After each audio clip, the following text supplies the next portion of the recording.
आज हम पढ़ने जा रहे हैं क्लास 10th के केमिस्ट्री सेकेंड टर्म के केमिस्ट्री का जो लेसन है पीरियोडिक क्लासिफिकेशन ऑफ एलिमेंट, उसके बारे में, जो कि चैप्टर 5 है। उसके बारे में हम पढ़ेंगे। तो आइए इंट्रोडक्शन से स्टार्ट करते हैं। और ये हमारा वीडियो का पहला लेक्चर है और ये कई लेक्चर में होंगे। तो आइए स्टार्ट करते हैं। हम जानते हैं कि इस समय कुल 118 एलिमेंट खोजे जा चुके हैं, लेकिन अब हमें कोई कह दे कि सभी एलिमेंट की प्रॉपर्टी बताने के लिए तो एक एक एलिमेंट की अलग अलग करके हम उसकी प्रॉपर्टी बताएं तो ये बहुत डिफ़िकल्ट हो जाएगा, हमें नहीं समझ में आएगा कैसे बताएं। तो इसीलिए बहुत सारे साइंटिस्ट ने इसे एक ग्रुप के हिसाब से मतलब करने के प्रयास की, ताकि उसे हम लोग अच्छे से याद रह सकें। कोई ट्रिक है, जैसे कहने का मतलब, अब जिन जिन एलिमेंट का प्रॉपर्टी सेम है उसे एक ग्रुप में कर दें, ताकि उसे याद करने में, समझने में और भी आसानी हो। ये लेसन इसी पर बेस्ड है कि कौन कौन से साइंटिस्ट आए और क्या क्या प्रयास किए, क्या क्या उनकी लिमिटेशन हुई। तो आइए स्टार्ट करते हैं। उनमें से हमारे जो सबसे पहले साइंटिस्ट हैं उनका नाम आता है डोबर्नियर ट्रायड्स। डोबर्नियर ट्रायड्स, अब देखिए क्या है Dobereiner triad. In 1829 German chemist Dobereiner triad made the group of 3 element having similar property. जैसे कहने का मतलब, इनके समय में, मतलब 1829 में कुल 15 एलिमेंट्स की खोज हो चुकी थी। तो उनमें से सभी एलिमेंट को मतलब आसानी से पढ़ने के लिए इन्होंने एक थ्री एलिमेंट का ग्रुप बनाकर उसे समझने का प्रयास किया है। उन्हीं के बारे में है। This group of 3 element called triad, और ये 3 एलिमेंट के ग्रुप को उन्होंने ट्रायड नाम दिया है। अब आते हैं डोवर्नियर्स लॉ ऑफ ट्रायड, मतलब उन्होंने अपने ट्रायड के क्या लॉ दिए, उनका लॉ क्या है। तो आइए देखते हैं। When elements are arranged in order of increasing atomic masses, group of 3 elements having similar chemical property are obtained.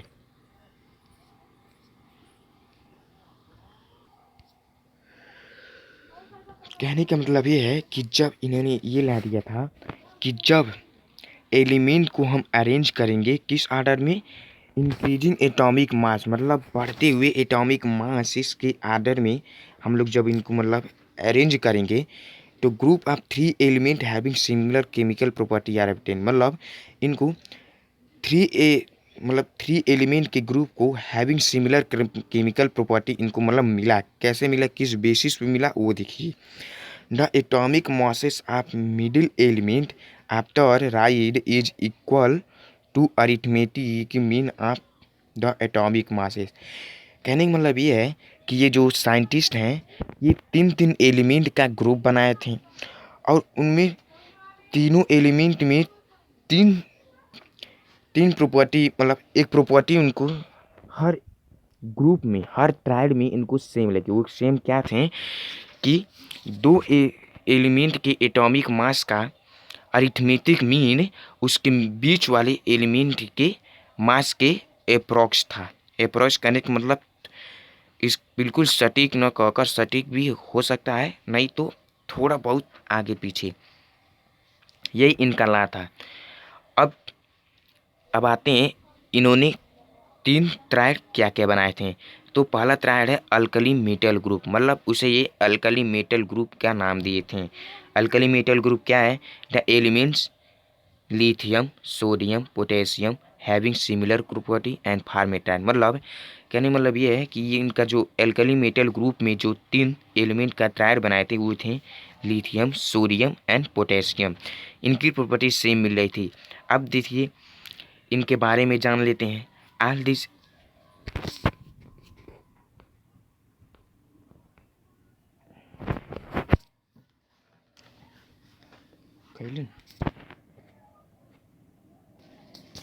All this elements are metal, मतलब कहने का मतलब प्रॉपर्टी है इनकी, मतलब ये तीनों एलिमेंट जो हैं सभी मेटल्स थे।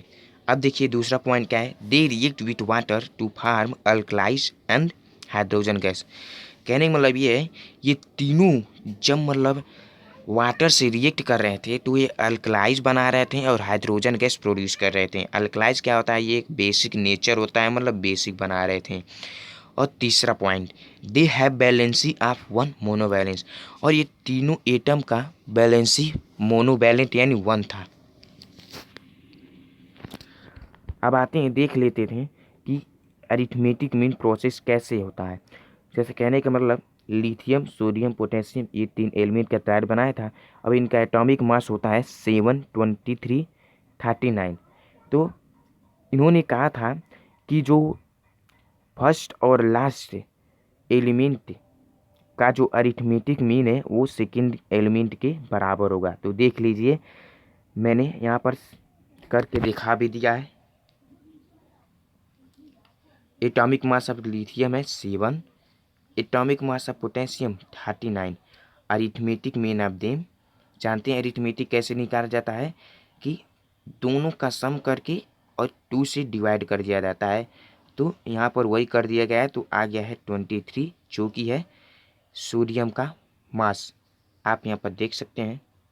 तो आइए अब चलते हैं इनके दूसरे ट्राइड, जो कि है अल्कलाइन अर्थ मेटल ग्रुप। इन्होंने जो दूसरा ट्राइड बनाया था वो था अल्कलाइन अर्थ मेटल ग्रुप। आइए इसके बारे में पढ़ते हैं। The element calcium, strontium and barium having similar chemical property and form A tried. अब इनके बारे में जान लेते हैं। दे आर मेटल्स, ये सभी मेटल्स थे। Oxide of all of them are alkaline, मतलब बेसिक इन नेचर। इन सभी का जो ऑक्साइड है वो बेसिक इन नेचर, मतलब नेचर में बेसिक थे। This element have valency of 2, मतलब और इन सभी एलिमेंट का वैलेंसी 2 था। अब इसी तरीके से जो अरिथमेटिक मीन वाला प्रोसेस है मैंने इसमें भी सॉल्व कर दिया है। आइए देख लेते हैं। हम जानते हैं कि कैल्शियम का मास कितना होता है, 40 होता है, और बेरियम का मास होता है 137। और हम जानते हैं कि जो स्ट्रोंटियम का मास होता है वो होता है 88। तो हमें हमें इनका अरिथमेटिक मीन जो है वो 88 लाना है। तो देखिए अरिथमेटिक मीन इसका जो निकला है वो है 88.5, जो कि अप्रॉक्स 88 है। मैंने ला में बता ही दिया था कि मतलब इक्वल भी हो सकता है और नहीं तो अप्रॉक्स भी होता है, थोड़ा बहुत कम या फिर ज़्यादा। तो ये भी हो गया। अब आते हैं तीसरी ट्राइड पर, जो कि है हैलोजन ग्रुप। अब हैलोजन ग्रुप में कौन कौन से एलिमेंट थे, क्लोरीन थे, ब्रोमीन थे, आयोडीन थे। अब आइए इनके प्रॉपर्टी के बारे में भी कुछ जान लेते हैं। दीज आर नॉन मेटल्स, ये सभी नॉन मेटल्स थे। They react with water to form acid, और ये सभी जब इस वाटर से रिएक्ट करते थे तो सभी एसिड बनाते थे। They have a valency of 1, और इन सभी का जो वैलेंसी होती है वो 1 होती है। अब आते हैं इनका भी जो अरिथमेटिक मीन वाला प्रोसेस है उन पर हम लोग जान लेते हैं। तो अरिथमेटिक मीन ऑफ क्लोरीन, हम मतलब एटॉमिक मास ऑफ क्लोरीन 30.55 होता है, और एटॉमिक मास ऑफ आयोडीन जो होता है वो होता है 127। और हम लोग जानते हैं कि एटॉमिक मास ऑफ ब्रोमीन जो होता है 80 होता है। मतलब इन दोनों का जो अरिथमेटिक मीन है वो 80 की अप्रॉक्स आना चाहिए, फिर 80 आना चाहिए। तो देख लेते हैं, सॉल्व मैंने कर दिया है, आ गया है 80। तो आप देख सकते हैं इन्होंने 3 ग्रुप बनाया था, 3 ट्राइड, जिसके ये अरिथमेटिक मीन वाला जो प्रॉपर्टी है सब में सेम आ रही थी। अब आते हैं इनके लिमिटेशन के बारे में। Limitation of Dobereiner triad. तो इनकी लिमिटेशन की बात करते हैं, आइए देखते हैं क्या है। Dobereiner could find only 3 triad, that is total of 9 element only. However, total number of element were more than that of those in composed in Duvernay type। कहने का मतलब है, मैंने बताया ना पहले कि उस समय कुल जो एलिमेंट की खोज हुई थी वो हुई थी 15, लेकिन इन्होंने केवल 9 एलिमेंट का यूज करके 3 ट्राइड बनाया था, और जो बचे हुए एलिमेंट थे उनका इन्होंने कोई प्रॉपर्टी सिम नहीं करवा पाया था, इसलिए ये एक इनकी लिमिटेशन थी। तो ये रहा पहला लेक्चर और दूसरे लेक्चर में इसके आगे का हम लोग बात करेंगे।